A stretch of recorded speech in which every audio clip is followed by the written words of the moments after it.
On a une PS4 Pro à ce niveau-là. On a une PS3 Super Slim à ce niveau-là. Derrière, on a un mini PC qui me fait tourner les jeux PS2, PS1 et Steam. Donc j'utilise Play Night au démarrage du PC. J'ai choisi d'utiliser PCSX2 parce qu'on peut principalement rajouter des textures HD, c'est beaucoup plus stable je trouve. J'avais commencé avec une PS2 Slim que j'avais connectée avec la carte mère, un peu comme la PS3 et la PS4, mais ça me plaisait pas. Pareil pour la PS1, j'avais utilisé la PS1 classique, la mini là. Ça fonctionnait, mais je préférais passer par le mini PC. Que je peux modifier pas mal de choses, donc c'est cool. Donc on va l'allumer. J'ai mon bouton haut. Hop. Le Raspberry va démarrer sur l'écran tactile. On laisse charger. Hop.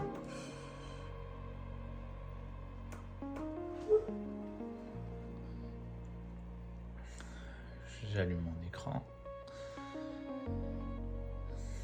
Le démarrage prend un tout petit peu de temps parce que j'ai utilisé le desk. Voilà. Donc il démarre comme ça. On peut trouver Steam et PS2. Steam et PS2, ça allume le PC, hein, bien entendu. Donc j'aimais bien mettre deux logos comme ça. On a en quel état est la console. Ensuite, on a la PS3 et la PS4. J'ai rajouté des petits éléments pour revenir au menu au bureau du Raspberry, pour allumer ou éteindre la console, la température. Il faut que je reconnecte mon capteur parce que je l'ai déconnecté juste avant. On a l'heure, on a le logo. Voilà. Donc, on va lancer la PS3. Donc, tout ça est connecté au GPIO du Raspberry et aux consoles. Voici comment ça se présente à l'intérieur. Bon, j'ai pas encore bien rangé mes câbles, il faut que je fasse, faut que je mette proprement des colsons et autres, mais voici l'idée. On a la PS3, donc le ventilateur d'origine. J'ai laissé la case de la console, hein, la coque de la console du dessous pour maintenir la carte mère. Comme le ventilateur est connecté sur ça, c'est beaucoup plus propre. Ensuite, on a la PS4 Pro. De la même manière, j'ai gardé le dessous, j'ai retiré le dessus. Pour la PS3, on peut voir, j'ai mes câbles connectés et j'ai ma fiche en dessous qui est connectée sur la carte mère que j'ai créée spécialement pour ça. Donc ici, j'ai le Raspberry Pi. Ici, j'ai l'écran, j'ai le switcher, le disque dur de la PS4 Pro externe, le mini PC. Voilà un peu le tour. À l'intérieur, on a les USB et tout et tout. Donc, il faut que je range encore un petit peu les câbles. Faut que j'organise mieux les choses, mais tout est fonctionnel. Voilà. Ensuite,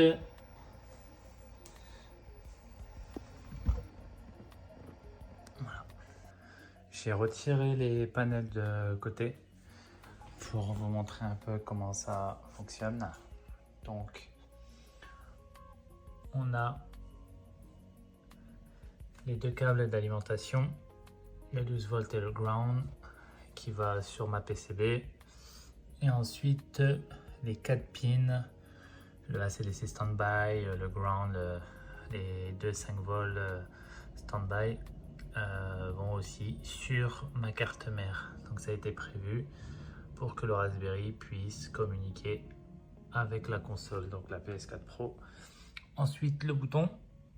Donc pour la PS4 Pro, j'ai soudé directement sur la carte mère du bouton, du PCB du bouton officiel. Simplement. Donc là, c'est pas très beau. Il faut que j'améliore un peu le montage, mais c'est fonctionnel. Je vais créer des cases en impression 3D par la suite. Ensuite, là, on a la PS3 Super Slim ou Ultra Slim. Donc, même procédé. On a les 4 pins. Donc là, on a un acide DET, acide DC Standby, ground et du 5 volts Standby aussi. Donc ma carte mère que j'ai créée la prend en compte. Et le connect au Raspberry.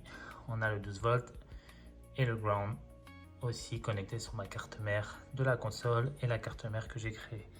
Et ici, j'ai utilisé un petit adaptateur.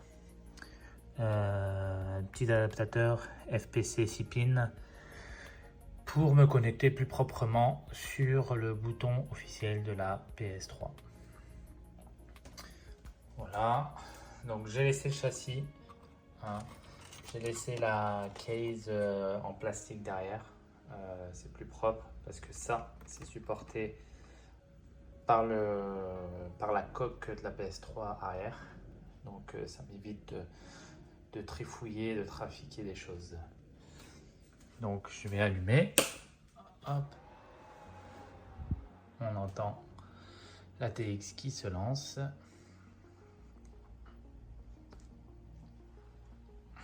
Le Raspberry qui démarre. Donc l'intro arc-en-ciel, tout ça je vais retirer par la suite, afficher un bon logo, retirer ça. Pour le moment ça me convient, mais je vais l'améliorer petit à petit. J'ai pas encore mis les LED à ce niveau là, je vais les rajouter bientôt. Voilà, on arrive là. Donc on a l'interface. On a la PS4, PS3, PS2 et Steam. PS2 et Steam, c'est la même chose, hein, ça lance le PC et Play Night au démarrage. PS2, j'ai préféré partir sur ça parce que c'est des textures HD. On peut rajouter des textures HD avec l'émulateur PCSX2 et rajouter du FPS et compagnie. J'étais parti sur la console de base PS2 Slim, mais j'ai lâché l'affaire. Ça fonctionnait, tout fonctionnait bien, mais je préférais modifier plus mes jeux avec l'émulateur, c'est beaucoup mieux. Comparé à la PS3, PS4, tous les jeux ne fonctionnent pas sur les émulateurs, même s'il y en a beaucoup, mais je préférais garder un truc officiel. Donc on va lancer la PS4. Donc il me lance le Wake Up. Parce que la PS4 a une architecture spécifique. Là, il me dit que c'est ready. On entend le petit bip de la console. La console démarre proprement. Et je vais allumer mon écran qui n'est pas allumé forcément. Hop.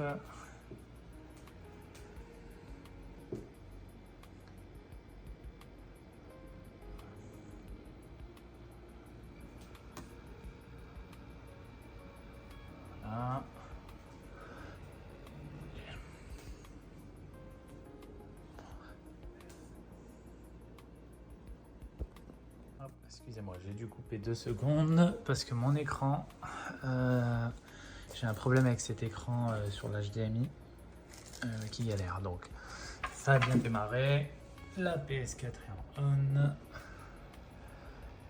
on a la console qui tourne et on tombe bien sur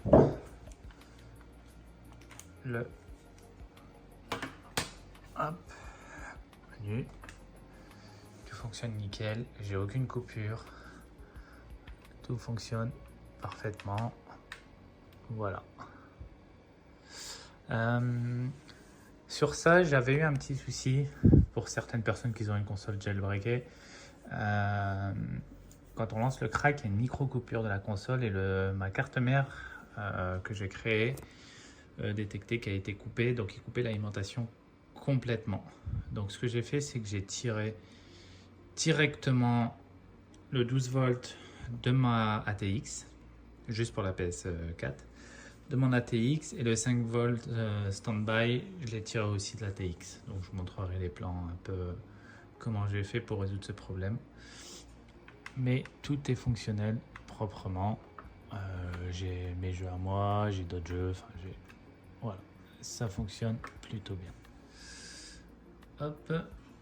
Ensuite, je coupe la console, soit avec la manette, soit avec l'écran tactile. Donc je le fais avec l'écran tactile et ça va l'éteindre proprement, comme si on appuyait sur le bouton. Donc je clique, hop, le petit bip, ça passe en off et la console devrait s'éteindre proprement. Bon, là, il me le passe en mode repos. Hop là. Et la console. Donc je laisse toujours du temps un peu à la console de s'éteindre pour pas l'arrêter pour pas que ce soit hardcore. Voilà. C'est fait. Maintenant, PS3. Je clique. Ça va actionner mon relais. Faut patienter un petit peu. Le petit clic. On a la PS3 qui commence à tourner. Hop.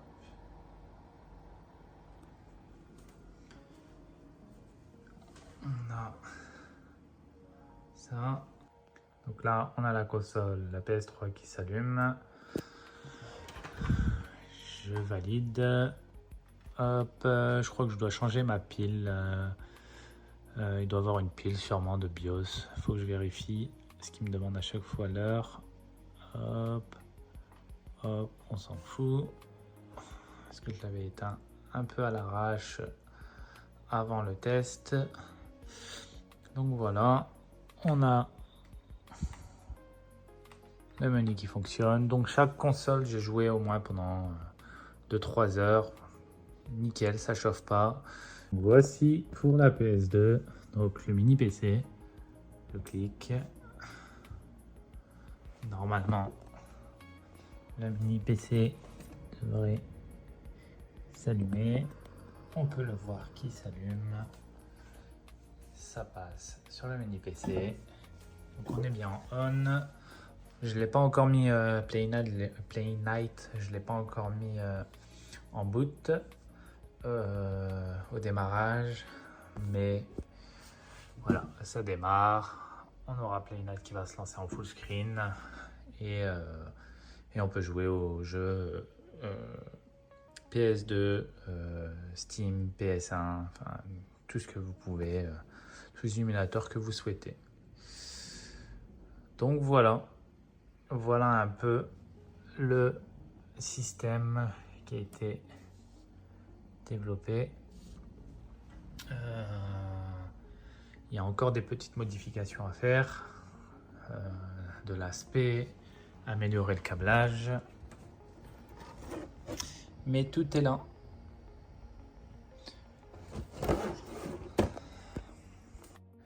Donc concernant la carte mère que j'ai créée, la PCB que j'ai créée, voilà comment elle se présente. Donc cette carte va contrôler toutes les consoles, fournir l'alimentation, donner les informations au Raspberry Pi qui enverront à la console en utilisant les GPIO. Donc ici on a l'entrée 24 pins de l'ATX. Ici, tout simplement le connecteur. Donc quand j'ai fabriqué la carte, il y a certains éléments que j'ai dû souder moi-même, forcément. Donc celui-là, les entrées fusibles, les relais, ça a été fait directement. Donc j'ai créé ma carte sur... Enfin, j'ai fait fabriquer ma carte, mes plans sur PCBWay. Ou JL PCB, quelque chose comme ça. Je me souviens plus trop. Les diodes Scotty, j'ai dû les souder moi-même aussi, mais tous les petits composants ont été soudés par rapport au plan que j'ai fourni et au schéma qui a été fabriqué. Donc là, on est sur Edge, tout simplement. Je monte la vue 3D. Donc ici, comme je l'ai dit, on a la TX. Ici, on a le header pour le Raspberry. Donc j'ai une app qui est connectée, une fiche qui est connectée directement dans mon Raspberry Pi pour envoyer les informations sur les JPO. On dispose de la PS3. Tout ça, toute cette partie-là gère la PS3.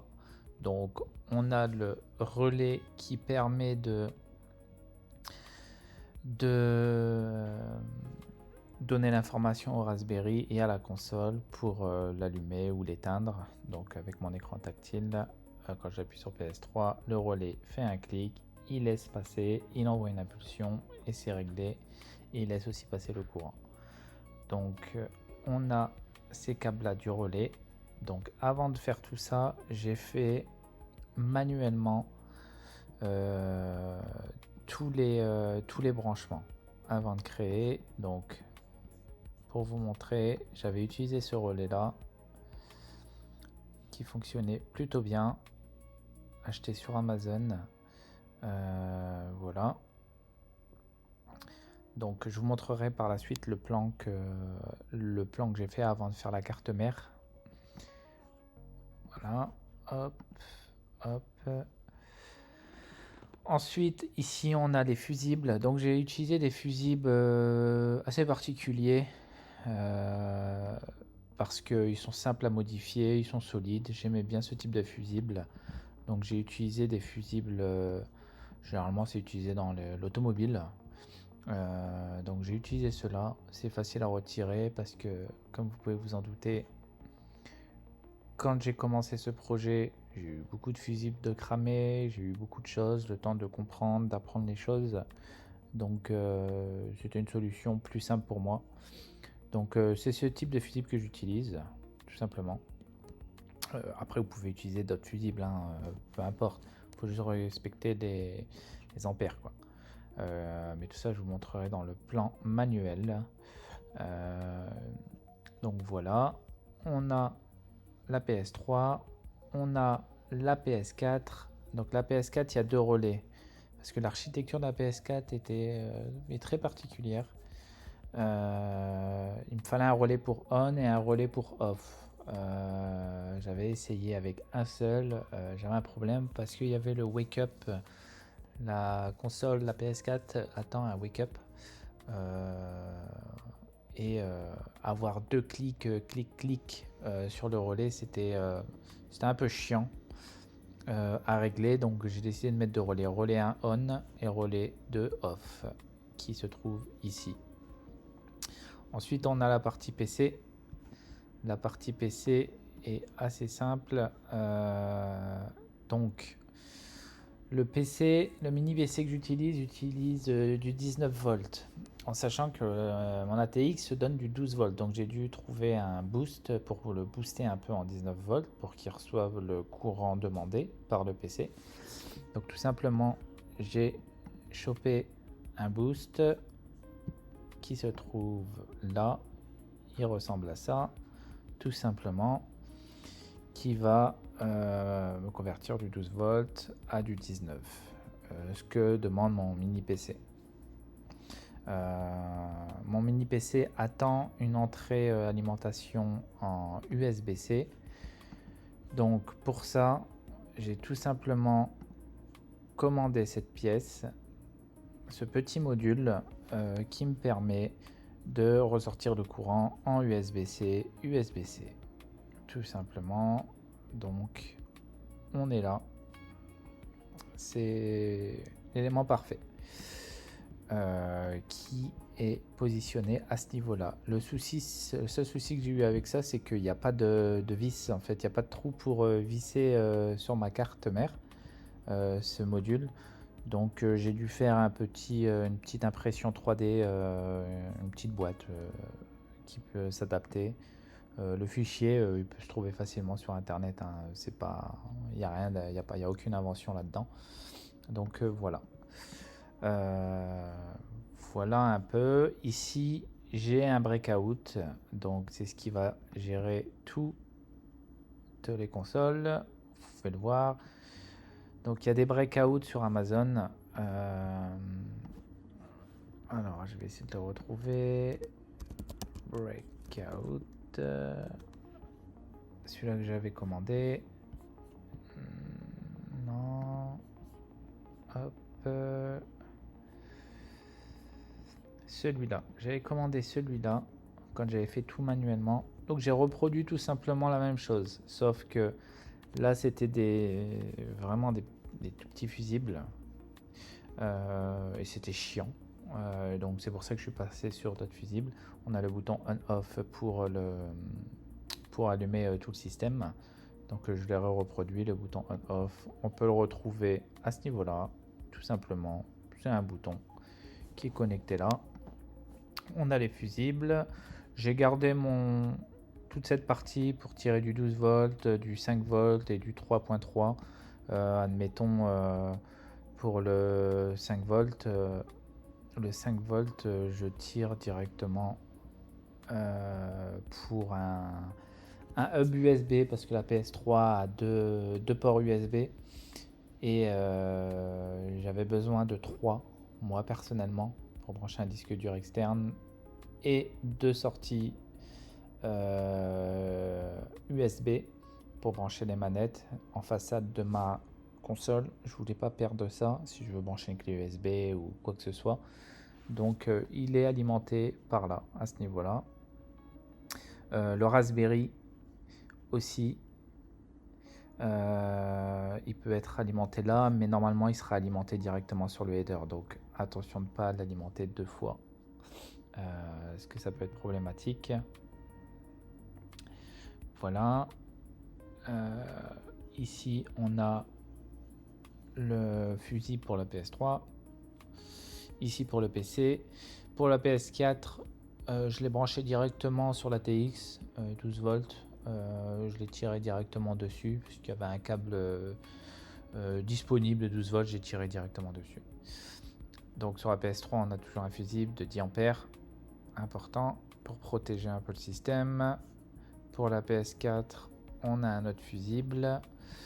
Et pour le PC, il est géré directement ici.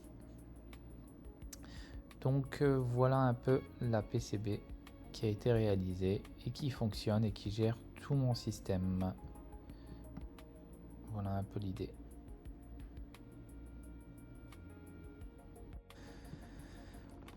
Je vais vous montrer maintenant le plan manuel que j'ai fait et les montages manuels que j'ai fait avant de faire la PCB. Donc tout simplement pour chaque console, pour chaque élément. J'avais installé, comme je vous avais dit précédemment, la PS1 classique, la mini là. J'avais utilisé la carte mère, tout fonctionnait parfaitement, mais j'ai préféré passer par le mini PC. C'est beaucoup mieux. Pareil pour la PS2 Slim, c'est beaucoup mieux. D'autant plus la PS2 Slim, j'ai dû avoir un convertisseur. C'était relou et honnêtement ce convertisseur il faisait un peu du bruit, ça me saoulait. Donc je suis passé directement sur... c'était fonctionnel mais je suis passé par l'émulateur sur le PC. Je peux changer les textures HD comme j'ai dit. Voilà. Donc je vais vous montrer brièvement le plan que j'ai fait sur la PS4 Pro. Donc ici, comme je vous ai dit, j'ai tiré directement sur la TX.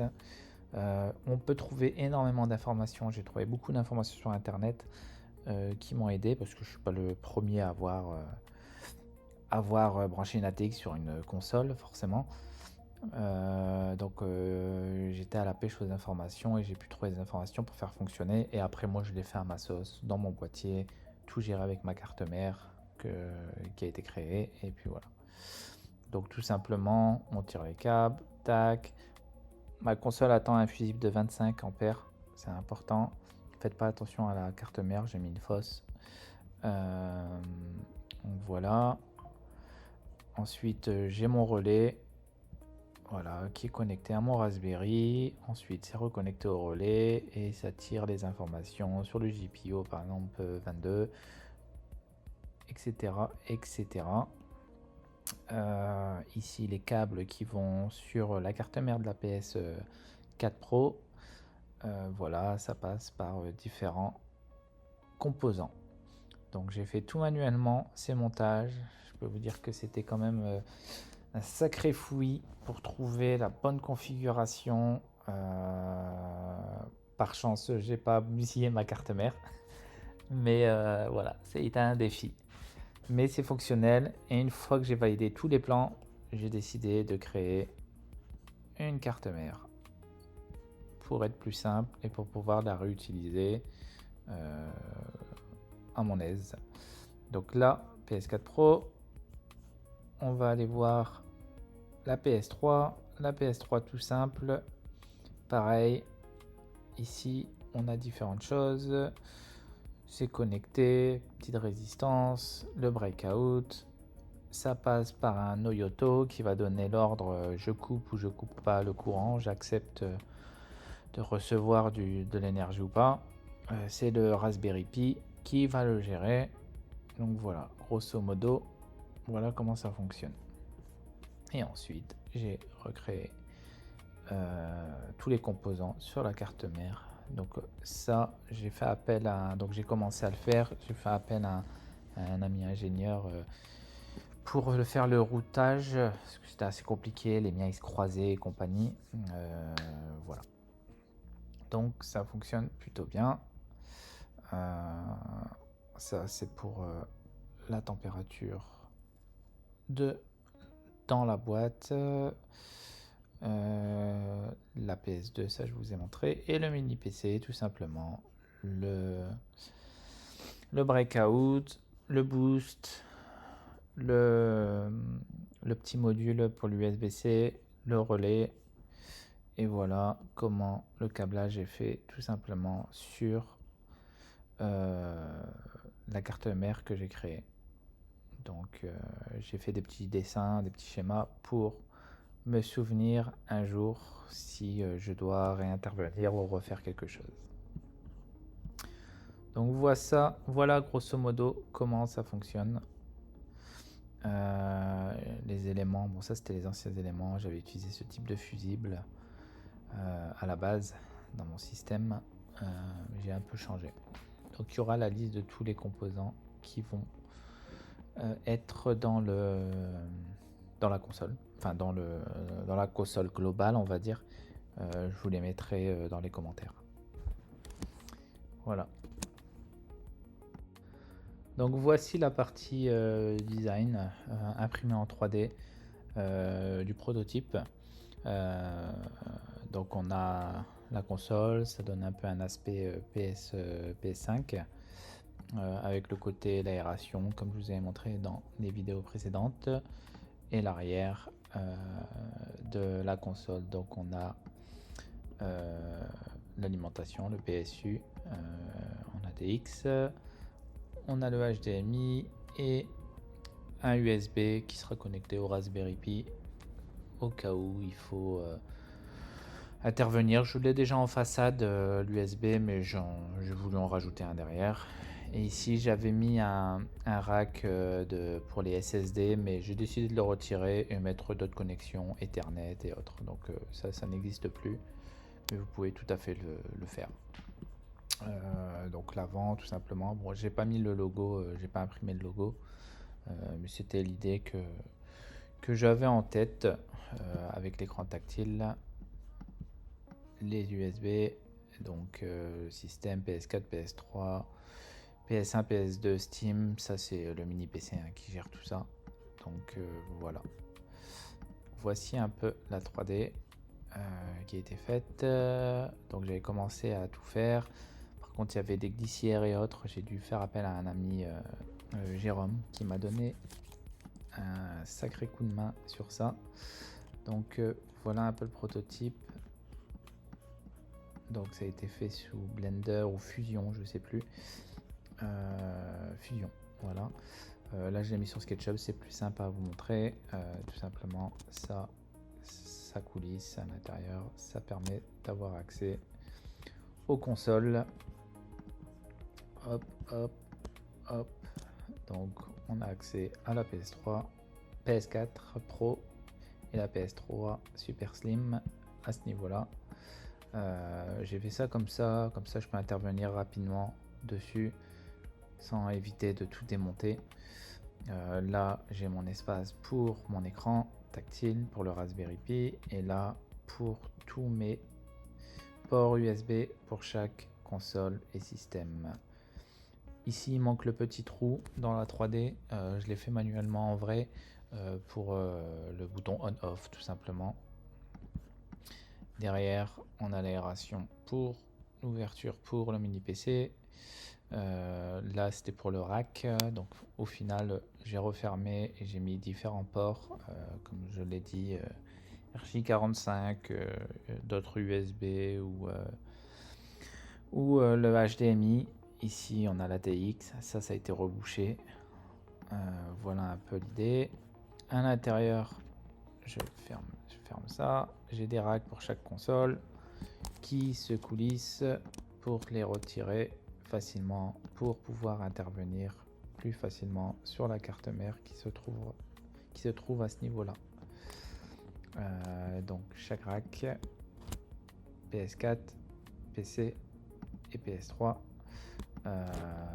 se retire, c'est des glissières tout simplement. Sur ce rack là, j'ai rajouté cet élément pour mettre un disque dur de 3.5 pour la PS4 Pro, là pour le switcher HDMI, et là pour un hub USB, parce que comme je l'ai dit, j'ai que 2 ports USB sur la PS3, il m'en fallait 3, donc j'ai mis un hub alimenté. Voilà, on va retirer tout ça. Ici, qu'il n'y a pas dans le plan, j'ai rajouté un élément imprimé en 3D, en impression 3D, ici et ici,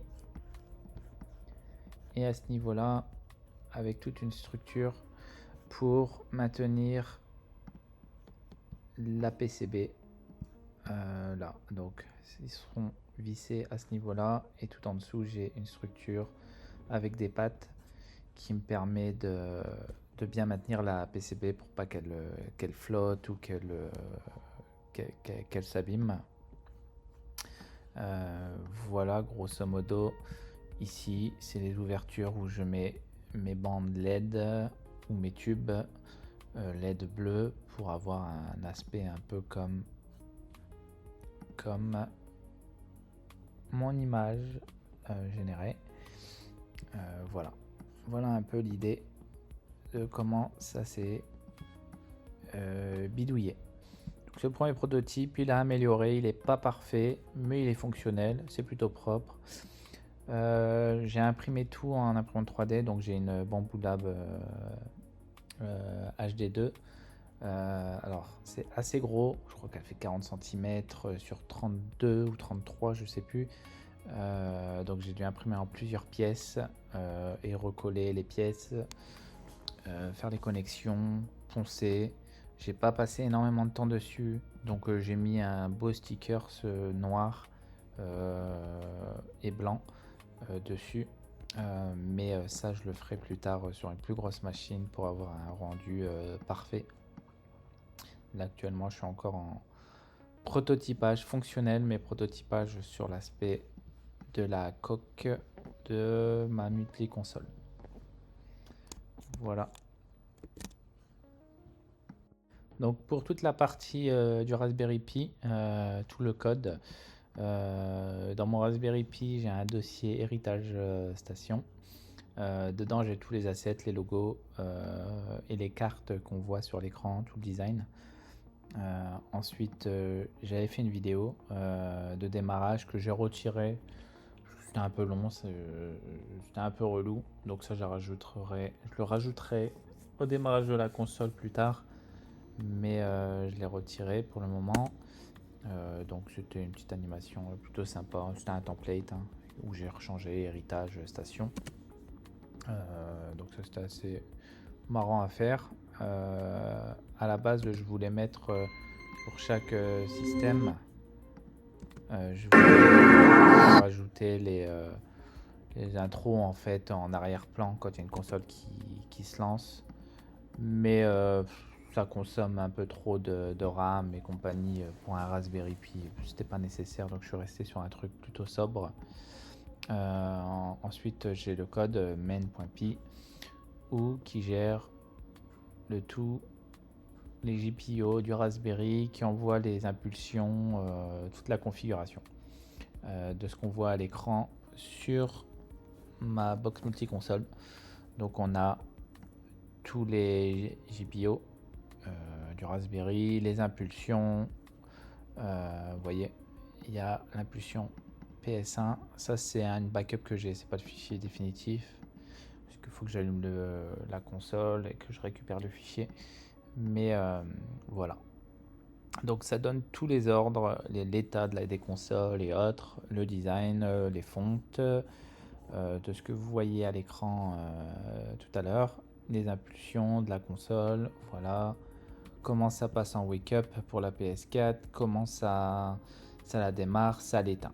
Donc toutes les sécurités sont gérées à partir de ce fichier qui me permet d'arriver où j'en suis avec le système complet. Donc voilà, il y a eu énormément de tests d'aller-retour parce que c'était assez compliqué. Je suis pas codeur, mais j'ai réussi à me débrouiller. Donc voilà, grosso modo, comment c'est géré via le Raspberry Pi. Ça me lance ce programme directement, ce script, directement au lancement de la console et pour pouvoir arriver où j'en suis. Donc on voit bien les pulses, les impulsions, le wake-up pour activer l'alimentation, verrouillé pendant l'attente. Donc quand je lance le wake-up, j'ai verrouillé pour pas appuyer rapidement 2 fois dessus sans faire exprès. Sinon il n'aura pas l'information à temps, donc il faut que j'attende que le wake-up se mette, ça passe en ready et après je lance la console. Donc voilà, et ça gère aussi tous les relais, le mini PC, enfin tout. Voilà.